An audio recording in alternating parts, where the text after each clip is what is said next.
Bé, relatiu al punt 13 votarem a favor, però com acostumem a fer en aquests punts que trobem que les nostres veïnes puguin estar interessades, tractarem de fer un resum i una petita explicació del que es vota avui en aquest punt, en el 13è.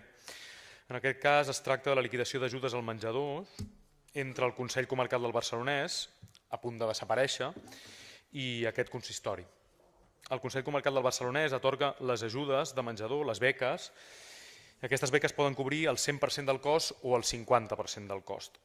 L'Ajuntament destina una quantitat de diners a complementar aquestes beques que no arriben al 100% o a ajudar a les famílies que no han rebut cap d'aquestes ajudes, cap beca. En cap cas l'ajuda pot superar els 6,20 euros, que és el preu màxim del menjador fixat pel Departament. L'Ajuntament fa el pagament al Consell Comarcal del Barcelonès, a punt de desaparèixer, i aquest fa el pagament a les escoles, la seva part i la de l'Ajuntament. Per aquest curs 2017-2018, el curs 2017-2018, l'Ajuntament va fixar una quantitat d'1.600.000 euros per a aquestes ajudes. Ara s'ha d'aprovar la justificació de la despesa real, que ha estat de 1.447.219 euros. Bé, volem aprofitar el ple, després d'aquesta breu explicació, per abordar aquest tema, per compartir, el ple que aborda aquest tema, per compartir certa informació que considerem posa una mica de llum sobre el tema de les beques menjador, i és que a l'octubre passat es va publicar un article en un diari digital, el diario.es, amb dades molt rellevants sobre les beques menjadors i la seva distribució entre centres concertats i públics. La concessió d'aquestes beques pot servir com a referència per mesurar la pobresa infantil a cada centre escolar i, per extensió, al seu barri o a la seva ciutat.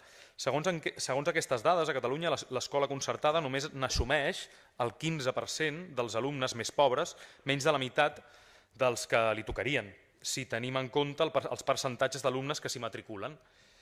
Així, tot i que a l'escola pública s'hi matriculen un 66% del total d'alumnes, aquesta acull avui el 85% d'alumnes que reben beques menjador.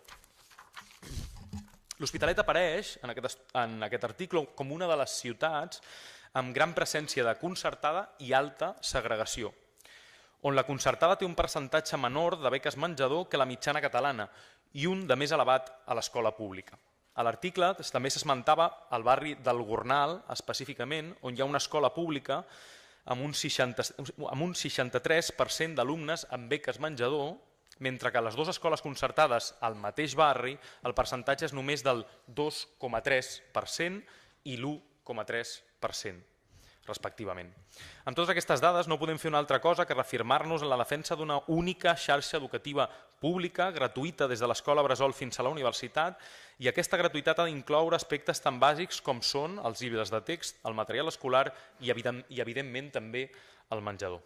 No podem tenir encara un servei de beques que és purament assistencial i que en alguns casos no cobreix ni el 100% del cost total del servei, provocant que hi hagi famílies que han de renunciar a aquestes ajudes perquè no poden pagar la part que els hi correspon del propi servei de menjador.